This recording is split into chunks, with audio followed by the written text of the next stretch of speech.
Good evening, everyone. Eric in the garden this evening. Apologize for not having a video as frequently the last couple weeks. Been busy with work and in the garden itself. I want to show you what I've been working on.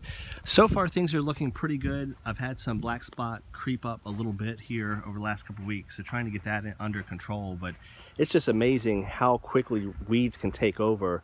I've worked on edging, I've had pine straw down, even did a little roundup in between the beds when I could. So weeds kind of picked up pace. So I've gotten 1, 2, 3, 4, and now a 5th bed weeded. So just about done. Some of those in the distance you can see have more weeds than I had earlier, so I have to tackle that. So this video is going to go over what do you use in the garden. I did one of these probably a month or two ago. If you haven't seen on the channel, I don't have a great example here other than right here.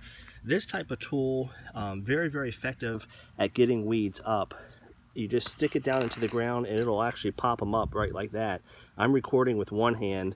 I was able to pop that up with the other. So this tool here, I think it was Valley Garden Tools I got this at, but you can find this online at a lot of different places. I tend to use that in a smaller setting like this. If I have something that's a little bit bigger, like those gardens that need to be weeded a little bit more, I'll use a traditional hoe.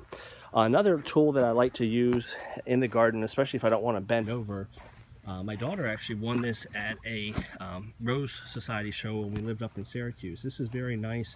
You can sit down on it, get right in the garden itself, and get close to the plants without having to squat down or bend down. So just kind of curious, comment below what kind of tools do you use in the garden itself. I know one thing I've done, I used to weed and put it directly into the wheelbarrow, but it took forever. Now I pretty much just throw it outside the bed. So this bed right here, I just weeded, took out the tomato bushes that were at the back, and you see piles of weeds or just debris all around the garden itself. I'll come through with a rake all that up, and then throw it into the wheelbarrow, and then we'll be good to go. So just kind of curious, what kind of tools do you use? Of course, I've got those goat skin gloves. They're very useful for not getting pricked by the thorns. I mentioned the tool there, and then also the sitting tool right there.